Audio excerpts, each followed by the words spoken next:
His name is Sharif, and he's coming here from LA. And he's coming from a company called Media Temple. They, if you didn't know, are a pioneer in grid hosting. And that, for those of you who don't know, is where the servers are linked to provide additional capacity during peak command, right? Yeah. So they were the pioneers of that. Their primary business is hosting more than 200,000 websites across 40 different countries in their grid services. And they have about 177 employees in Culver City, which is down in that LA area. But what I really wanted to tell you about Sharif, how many of you here use LinkedIn? How many of you here have heard of KubeDuel? Anyone?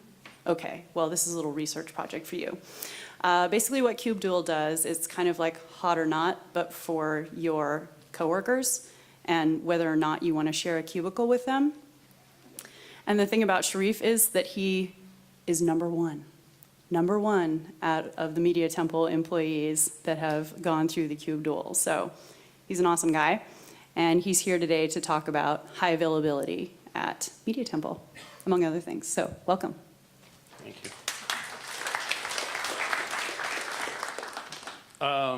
So not to throw her too much under the bus, but obviously not a lot of my coworkers have played KubeDuel, otherwise I might not be on top.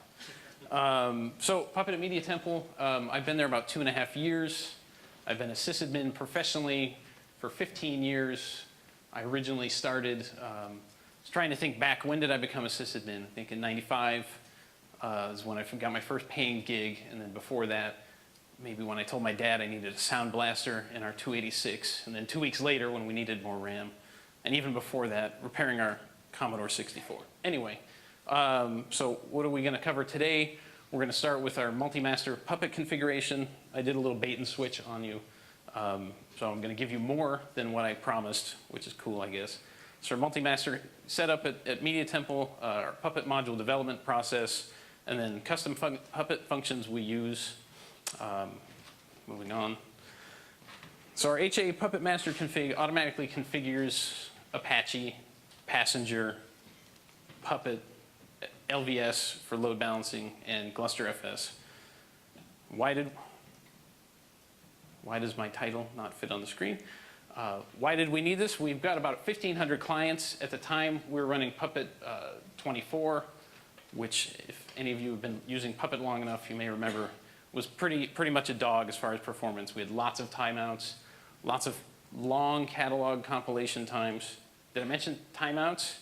So we're in the process of deploying Puppet across our enterprise. When I started, as a server, Puppet had meant there was a manifest that you could run when you provision the server once that would set up some subset of what it actually does.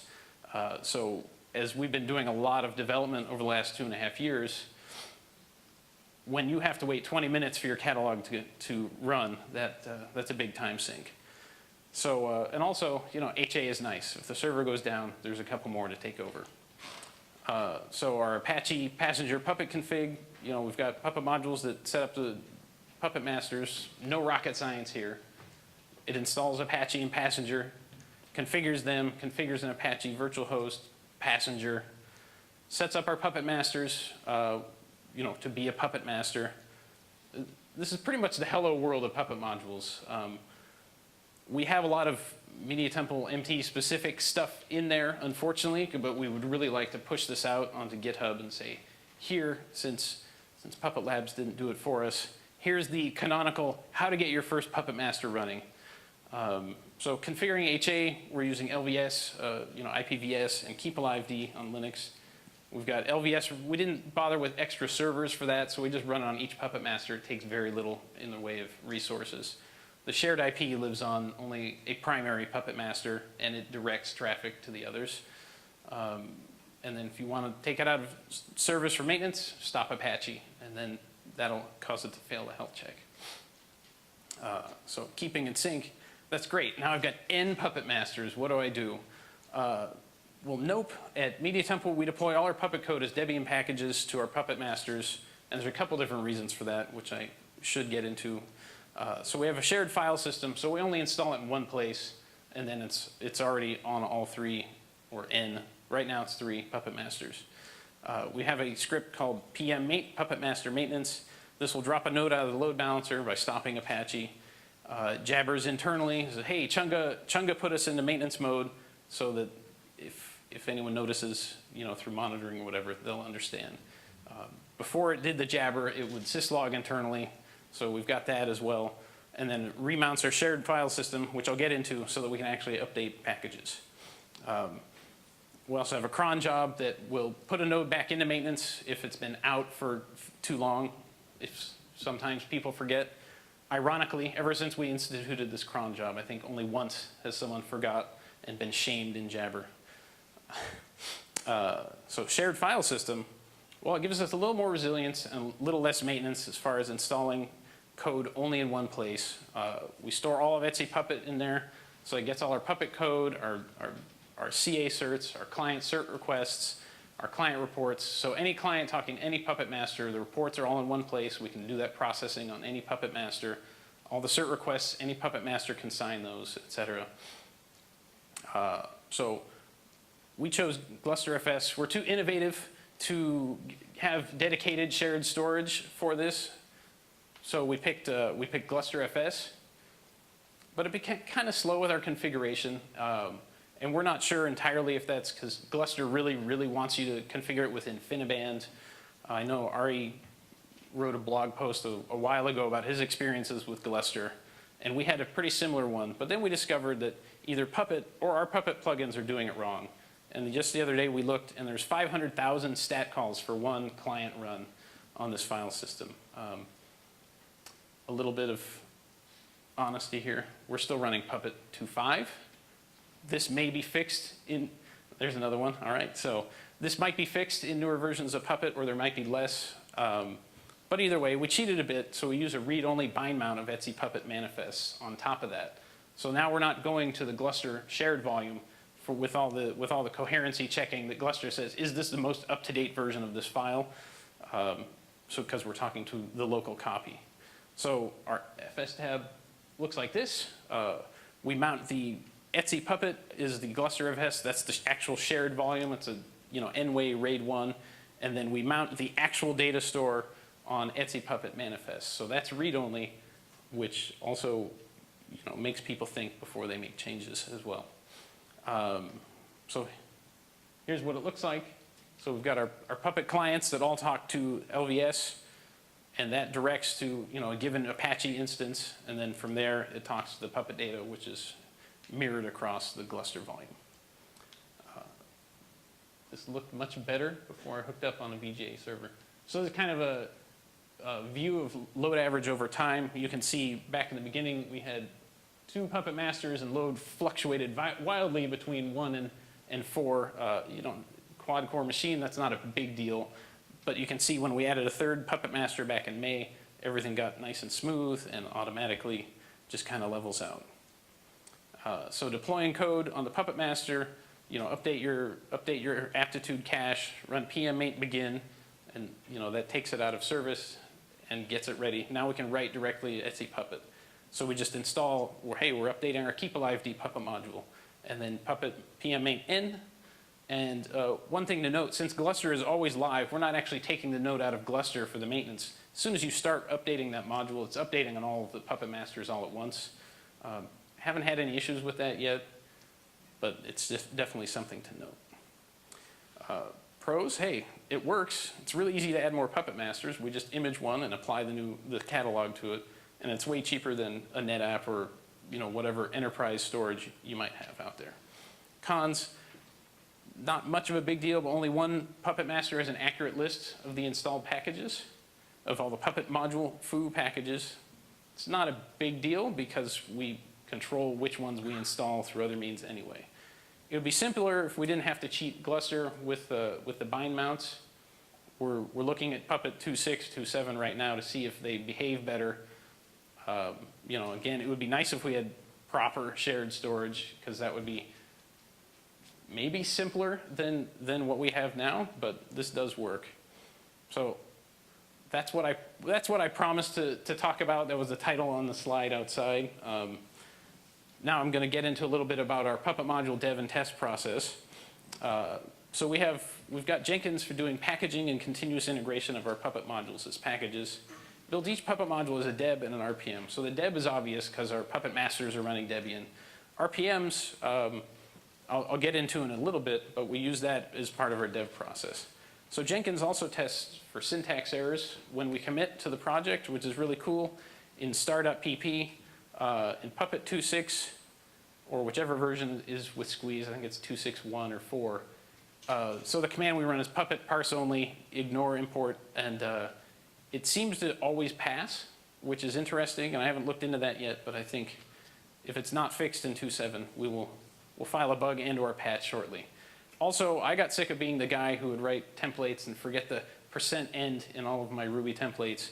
So I added a feature now, it checks our templates to make sure they compile. And then we could obviously easily test any of the Ruby code in our libs or plugins. So from there, our dev process is we'll spin up a VM or run the dev variant of our Puppet module. So we install all the Puppet modules in Etsy Puppet on our dev host. In addition, you can check out your dev branch in your home directory. There's no Puppetmaster, so we have a tool called prun, Puppet Run, that's just, I mean, a 30-line shell script that will look in your home directory first or your working directory and use any modules there. And then if they're not there, we'll use the system ones from Etsy Puppet. So if you're only changing one module, you don't have to branch the entire repository to make one change to one module. You just change one. We've got a pretty neat setup, I think. Not sure if I would recommend it to other people, but it works for us, where when you start a project, it branches all the code you're using into that repository and sets up a project in Jenkins to package all of that. So you can update everything you're doing in there and get immediate feedback. So then you hack, make your changes, merge your changes back to the production branch when you're satisfied that they work. Jenkins packages them all and jams them into our production repositories when you're done. And then we go back to updating the production Puppet masters. But sometimes you want to test before you actually deploy on production. The dev environment should match, but in reality it might not, because we're moving pretty quickly. It's always nice to test new features on a few hosts. So what we've got a testing environment set up, and the way that works is we used to have just one for all the developers. Am I going too fast? Probably, because I'm halfway through my slides. We used to just have one testing environment, and so we would install these packages in there, and sometimes people would be working on one module that's related to something else, and then there might be people stepping on each other's toes, or to forget to clean up after ourselves. So we've got a test environment. So what it says is Puppet test, no splay, environment, user _ testing. Where does this user environment come from? Well, first, our Puppetmaster module it knows about all of our users that are going to be doing this. Everyone in ops and engineering is in this bucket. So it creates a little blank directory in Etsy Puppet for them to do this. And then we've got yet another handy shell script called penv, and all that does is it just extracts those packages into that testing environment for you. So now you've got your own little playground, so you're the one responsible for cleaning up, and you'll know what you're working on. It's just a wrapper to install, like I said. And then, of course, these all live on the Glusterfs volume. Of note, though, is that they're not in this read-only mode. Since there's pretty little traffic on there, we're willing to take the performance hit when there's just one client typically running against this test environment. So what is the dev Puppet module? Well, we spin up our applications in development. It might be multiple servers that interact with each other, a web application server, a database server, some sort of other back-end servers. So we use Puppet to build them, but there's some problems. So here's an example. Database server, we need to set our username for the database and some really hard to type password, and then create on the database that database user with that password. And then the flip side of that is we have some web app that needs to authenticate to that database. So similarly, we have to go and repeat ourselves and specify the username and password there, and then populate whatever this config file might be for this app. So a couple problems, DRY violation, username and password are repeated.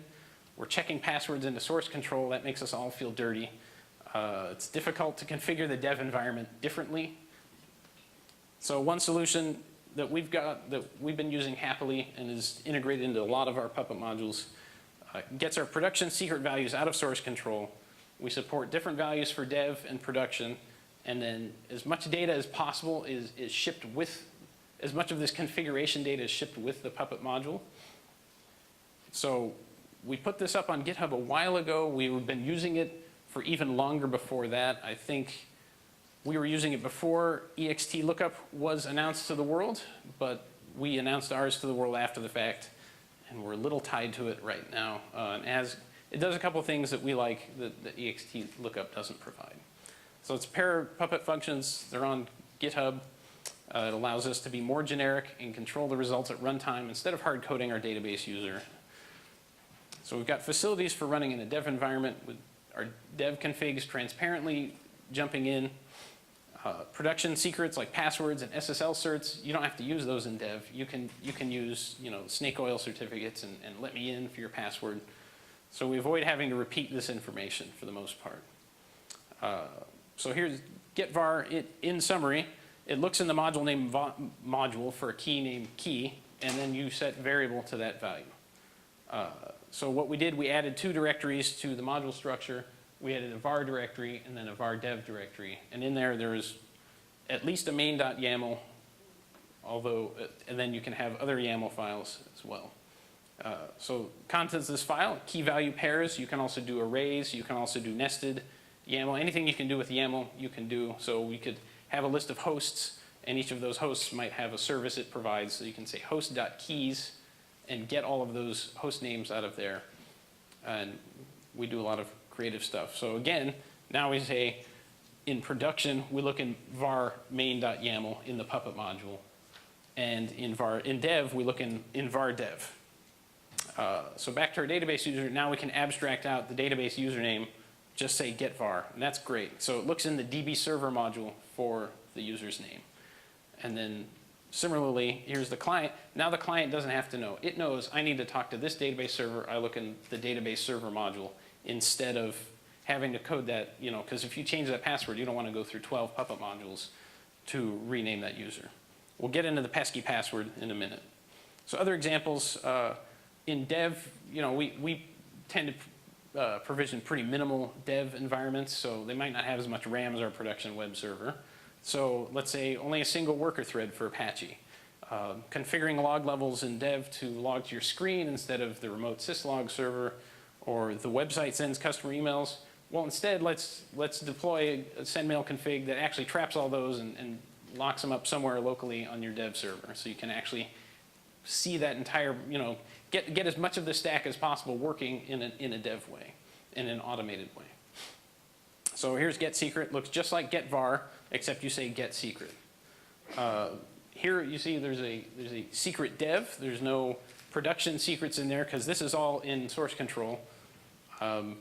So they do not live in the module. They live in Etsy Puppet secret on the Puppetmasters. We have a separate server that manages all that, so you log into that and make the changes to the secrets.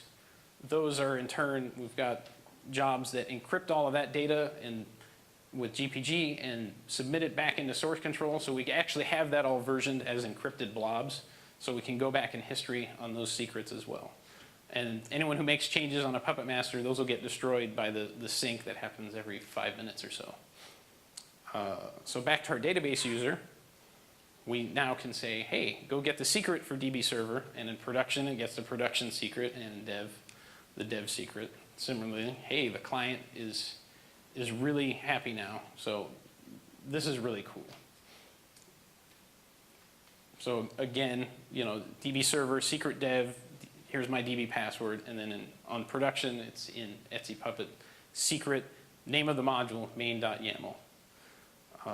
Pros of this, the data is mostly kept with the Puppet module that owns this sort of configuration data, and there's a clear divide between dev and production. It allows us to write a lot of generic Puppet modules that we can reuse and send different variables to. One con, unlike ext lookup, it doesn't come with Puppet. Bad markup there. But it does behave a little different than ext lookup because we ship the data with the Puppet module, as opposed to ext lookup is kind of in a sideband. And then you need to duplicate. I found a lot of this is for var and var dev values, if they're not different in dev, like you don't care, but you've abstracted that out into this config file separately, you still have to repeat it in the dev version of the YAML file, which can be kind of silly sometimes. So ext lookup, hey, it comes with Puppet, and data is managed separately from the Puppet modules. Again, it's kind of the only fault we can find with it. Good grief, that was fast. So, wow. Questions? Yes? Having your Etsy Puppet, your shared file system is kind of cool. Did you try just having it be NFS? So Etsy Puppet as a shared file system is cool. Have we just tried it as NFS? Yeah, were there problems with NFS? Or Well, we didn't want to spend resources on a dedicated NFS server for that or an HA server to keep it up. So we wanted something that would always be online. So we chose to use Gluster because otherwise, you know, you're either building up a pair of Linux NFS servers that are HA or something, or buying a NetApp or you know whatever. So we went with Gluster because it was a nice, you know, open source shared file system. Yeah. Well, sort of, I agree, it is kind of cool, but in that same thing, was there a specific reason, since it sounded like you already have a server where you're syncing, for instance, the secrets, that you chose to go with the shared cluster file system as opposed to just syncing your modules over? For each of the Puppetmaster nodes. So you're pointing out a chink in our armor, which is we have this separate server for all the secret data that is more or less a single point of failure. And why, am I rephrasing correctly, and why did we bother with a shared file system since we're already syncing from there? Yeah, why No good answer. That syncs every, I don't know, 5 minutes or something. Right. So there's no good answer from that. A lot of these things developed, we actually had this segregated server for the secrets first, and then we went to the shared multi-master Puppet config later. So part of that is maybe we didn't think about that. Also, the server that does all the secrets, we've got one script that we run that will build a new one. So if that server blows up, A, all the current secrets will be in production right now, and then B, we can just provision a new one and get all the secrets and decrypt them out of Subversion. As far as the separation between production and dev, have you done anything with environments? So the question is, as far as production versus dev, what have we done with Puppet environments? So trying to remember exactly why we wrote getvar the way it is because something with Puppet environments didn't quite work for us, and I can't remember exactly what the decision was for that. Obviously for our test environments, we're using Puppet environments, but no. Yeah. Any particular reason you chose KeepAliveD instead of something like HA proxy to sit in front of the So question is why KeepAliveD and not HA proxy? We use KeepAliveD for a lot of our LVS servers. We already had a Puppet module to set it up. So that's pretty much it. It's been working for us. Yeah. Have you gotten a look, I know you were dissatisfied with the ext lookup, but have you gotten a look at Hero? Yeah. Okay, so he knows we were dissatisfied with the ext lookup. Have we gotten a look at Hera yet? First, we weren't dissatisfied with the ext lookup. It didn't exist when we wrote this, or we didn't know about it yet. And then obviously the way we use it is slightly different. We've looked at Hera. I've read the blog post on Hera. We haven't tried it yet. We've got a lot of other Puppet things we're working on right now, like getting rid of Puppet 2.5 in our enterprise, which is proving to be a challenge because certain Puppet Labs employees won't. No, I'm just kidding. As soon as you get up to 5, we'll talk. Right. Yeah. You're making a point of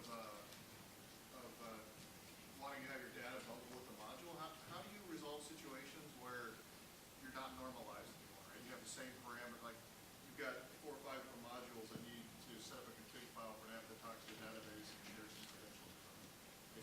What do you just, how do you deal with that? You know what I mean? Like you're bundling your data with the modules, so how do you deal with overlapping data?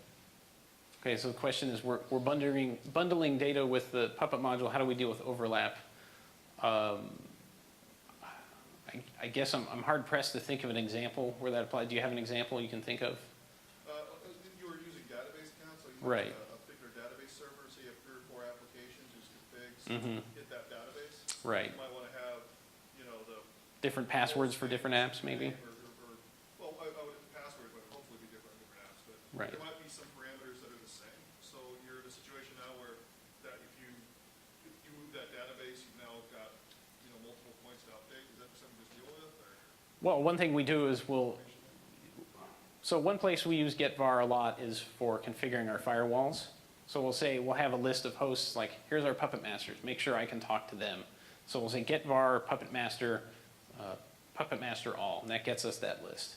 So a lot of places for databases, one of the other vars we might define is which database server am I talking to? And then, beyond that, within getvar, you can have separate files that you can look directly into. So we might have a fqdn.yaml in the DB server module so that any given client will ask it for its permissions there, although that's not an actual way that we use it. Is that sort of? Are you talking about data duplication between modules? With getvar and getsecret, you can't really specify it with module you look at. Oh, okay, so you're not tied to your local model. Yeah. Okay. Oh, I see. Yes, so with getvar and getsecret, we can actually say, go ask this other module what credentials I should use. So I can go back many, many slides to here. So you see the database server is doing getvar and getsecret against the DB server module, and then the client is actually looking in the DB server module for the same data. So that way, less duplication. Yeah. When you decided to go to an HA model, did you do any analysis of what was creating the load? Did you do any optimization of the passenger configuration? We're in a situation Right. right now where we're going from a single Puppetmaster to multiples and seeing the load. It seems to be like waves of certain changes or certain things that may cause the load to go up. Yeah, we experienced a lot of that. So for those of you at home, the question was, what did we do before we went to HA to optimize? Is that fair? Yeah.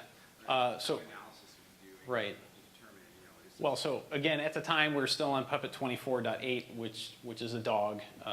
Puppet 25 is a lot better. So upgrading to Puppet 25 was the first thing we did. We spent a lot of time tuning passenger as much as we could.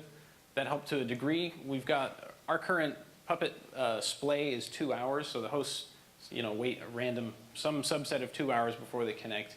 And one of the guys on my team actually went and tried to get them all desynchronized. But what we found is after a while, they seem to choose that random time. Yeah, so they kind of the sine wave comes back after a while. So you can just go restart all your Puppet clients at some point. So that's kind of what we went through, and this is where we ended up. Was there a question in the back? Yeah, you didn't mention it also. I assume you're not using exported resources. There's no MySQL components or anything? Correct, yes. We are not using exported resources. Yeah. Can you talk a little bit about why you decided to do packages rather than just, RCG stuff in your Puppetmaster directory or whatever? It's kind of a philosophical debate within Media Temple. Fortunately, the two of us that are here both agree that that's the right way to go. We distribute all our code as packages, so it kind of makes sense to put our Puppet code in packages. It makes it easy for, like in the dev environment, we install the production version of all the packages in Etsy Puppet, and then you effectively overlay your dev version in your home directory, which is just a straight subversion checkout. So since the head of the tree, could be moving, this way you have kind of a point in time from these packages. But, there's no real good reason other than I like it that way. So does Jonathan. So good news is we get to be first in line for lunch, I think. Thank you. Thank you very much, Sharif. So I'm not sure if the doors are open yet, but I assume if you go up there and there's like a whole crowd of you, they can't say no, right? So food is up on the 4th floor, and there should be like coffee and stuff like that in the lounge if you end up having to wait. So after lunch, we're gonna reconvene at 2 p.m. and everything's gonna be in the Newmark. So don't come here, you'll be very lonely. I believe DevOps Cafe is gonna do a live broadcast? Guess it's a broadcast. So 2 o'clock over in Newmark, we'll see you there.